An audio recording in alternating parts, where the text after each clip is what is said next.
Hi guys, today we're going to have some fun doing some different things. We're going to be doing watercolor tricks, and we're going to start with doing some paintings with soap. Any kind of soap will do, but actually white soap is probably the best. And bar soap, I highly advise bar soap. Doesn't work with the little squirty ones.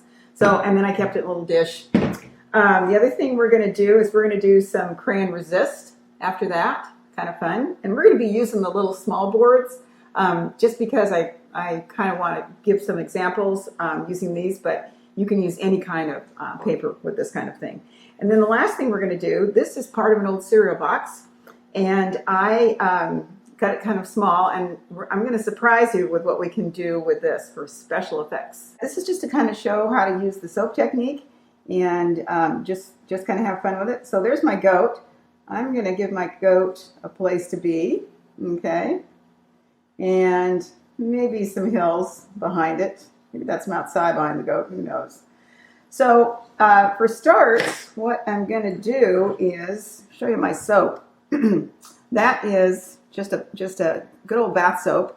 And I'm going to bring my water in. And I'm going to, you can see I've used it before, work this into a little bit of a lather like this with bubbles. And it gets kind of waxy. And the fun thing is your brush is going to smell really good. It's going to be super easy to clean when you're done, and it's a really kind of cool effect. So I'm going to put that down, go back to my watercolors, and as you can see, I've been using them quite a bit, and I'm still going to kind of pull off of some of my pre-mixed colors. So I'm going to take my soap there. I sort of like that. It's kind of a sort of a purpley brown. I'm going to wash my brush off here, grab something, use my paint rag over here. Can't see it, but I am using my paint rag, and I'm going to make a little bit deeper, kind of a brownish gray for my goat. Yeah, let's see.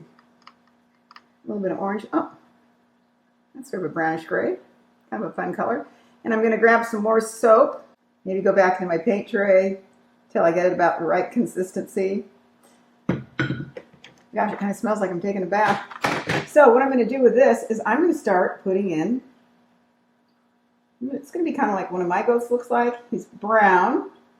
But it's a different kind of, you have sort of a waxy feel to your paint, and your paint's just a little bit, maybe a little bit, has a little bit more body, and it's just kind of fun to kind of blot it around. And I always like the way, things sometimes kind of turn out accidental. I'm going to grab a little bit more of that over there. My goat's horns are a little bit gray, so I'm going to pick up a little gray that I had mixed kind of next to that, and I'm going to just, so you can see I'm not doing a lot of detail painting with it, but I'm just kind of having fun mixing up those soap suds with my paint colors. Going to add a little bit more gray to it. He's kind of a combination of sort of gray and brown spots. His name is Sunny. And he's got kind of a little bit of a pink nose. So I had still left over from last time. I saved my pink. I'm going to grab a little bit more soap. Make a little bit of that there. That's a little bit brighter than I want. Might add a little bit of brown to it. It's fun to play with your colors. I'm just going to add a little bit of that onto kind of like where his nose is. Like that. And he has a goofy little beard there. So I'm going to come back with my brown. So that's kind of my basic goat Sunny. And now, just for the background, I'm going to come back in with a clean brush, grab some soap, and I'm going to lighten that green up a little bit. And I'm going to do grass.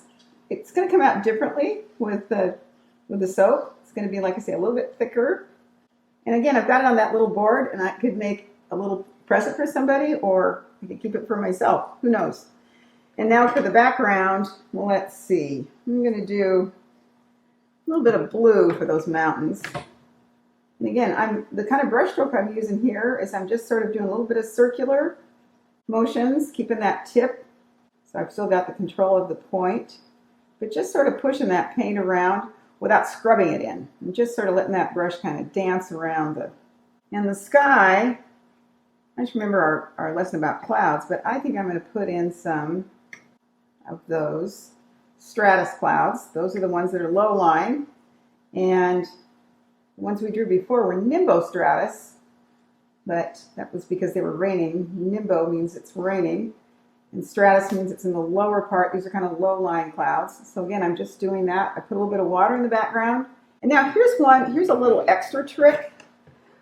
I have a ballpoint pen, and then I also have like a little gel pen. So if I want to do a little detail like on his eye, goats have kind of square pupils, so I kind of like emphasize that a little bit.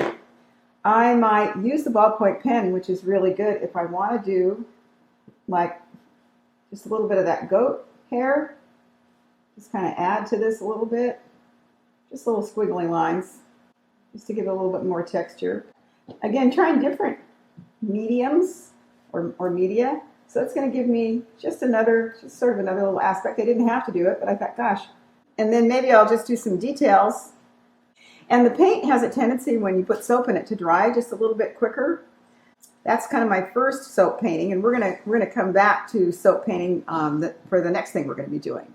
I like to kind of repeat some of these so that you guys get a lot of practice at it. Plus, this is kind of how I like to do things. Got my little border. And again, I'm using these small little watercolor boards that we cut from leftover scraps from a frame shop. And just as a little reminder, if you guys live around here, there is always a whole bunch of these in the bins by my first gate. So this next technique, we're going to use some of the soap. And we're going to use, this is a cut up, I think it's Rice Krispie. This is a cut up Rice Krispie cereal box, and I'm going to be using this as kind of like I use a brush. So I'm going to go a little backwards this time. I'm going to do the color first, and again, these are all tricks. When I drew the goat, I'll show you this again. I drew the goat first and colored him in. This time, I'm going to kind of do something a little bit different. I'm going to do the shape first, and then I'm going to color it in. So what I was thinking, because I see these guys around when I go hiking sometimes. So when I'm going to come back here, I've still got some of that brown left, and I think, use my little paint rag there, I'm going to make a little bit warmer brown. And if you notice how I'm making that brown is I'm using orange, okay?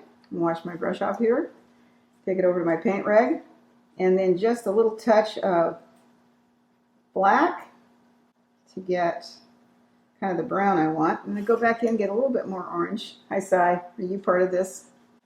What I'm going to do here, I'm going to get a lot more soap on this brush. So I'm going to do shape like this. And I'm going to see if you can guess what I'm going to be drawing. I'm going to do a shape like that. So it's kind of like, sort of like a little round triangle shape. Okay? And then I'm going to have a little thing here. You guys might want to do this along with me if you rewatch the video. And I'm going to do a little something here. Okay? And all this has just been with the soap and the watercolor. And I'm going to kind of make this just a little bit, as you can see here, using yellow. I'm going to make this just a little bit tanner, and I'm going to add quite a bit more soap. I don't know if you're going to be able to guess what this is going to be, but you might have fun sort of figuring it out. So there's the body. So I've got two little feet in the front, as you can see that, and then I've got a foot in the back, but the other one's on the other side. So, I wonder if you figured out what this is yet. Before I do that, I'm going to give him a little bit of a background. And I'm not going to do anything yet in here other than just the background. I'm not going to outline anything. I'm just going to make a nice kind of fun spring green. Grab the soap dish, or the soap again. And I'm going to just fill all of this in here, all the way up to the edge. All right, now for the tricky part. What I'm going to do now is I'm going to take this piece of cardboard, clean my brush off, and I'm going to take a little bit of soap. I'm going to put it into the black there. Just, oops, almost got a little blue there. I'm going to paint the edge of this. Oh my gosh, spilling all over the place, but that'll be fun. I love these little mistakes when they happen. And now what I'm going to do is I'm going to, can you guys guess what you think that's going to be? The fun thing when you have something like the edge like this, you get the same sort of consistent line, and you get the wonderful variations in it. So again, I'm painting the edge here. You might add a little bit of soap to it. like that. And you can practice with this too on another piece of paper. That's always kind of a good idea. So we're going to keep doing the porcupine quills. And then you don't have to worry about drawing or painting all those porcupine quills. They're just going to happen.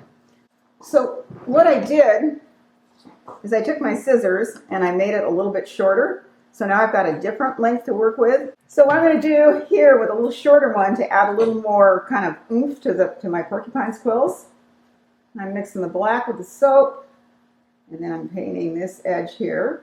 So now, you see how I can kind of fill in with those little shorter ones? It's going to make him look a little bit more realistic. I had a dog once that got porcupine quills in his nose, and that was an interesting thing to pull out.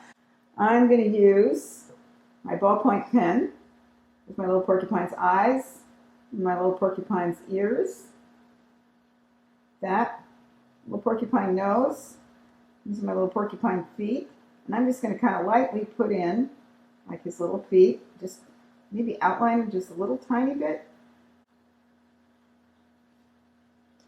So there's my little porcupine. I might just add a little bit of texture on this, just using my ballpoint pen. And I think they do have little whiskers, so I'm just going to do some just little whiskers like this.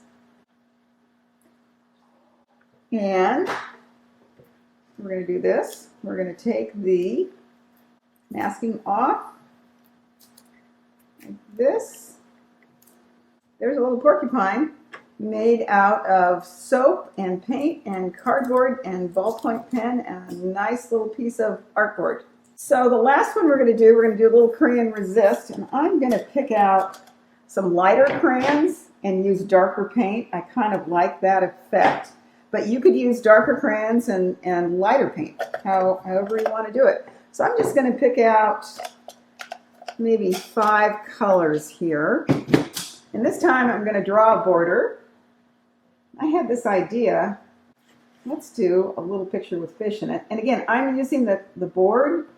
You could use any kind of paper. Just remember sometimes that the lighter the paper, the more that paper is going to buckle or warp. But you can still flatten it out when you're done, and it looks really good.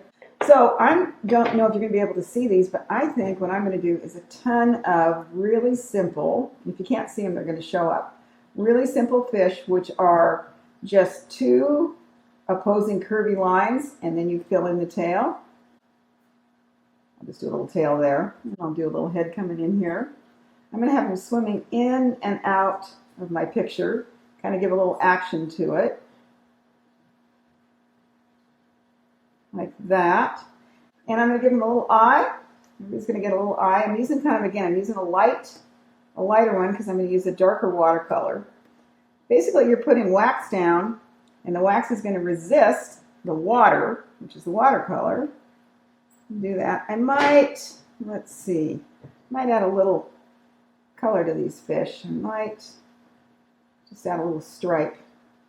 These are not super accurate, but at least I think you can tell that they're fish. And the whole idea is just to take a look and see what crayon resist does. I'm going to maybe color their tails a little bit. You can do your fish any way you want. Oh, this is kind of fun.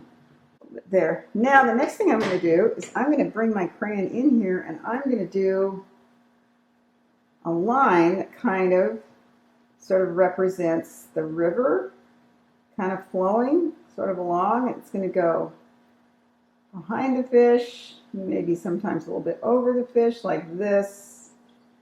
So it just sort of looks like we've got a little movement in here. So that's pretty simple that way. Let's see, I've used 3 colors. Maybe I'll use one more here. These greens are quite a bit alike, but it's okay. I'm just sort of making it look like there's a little action there. Now, that's my basic lines there. I'm going to put my crayons away.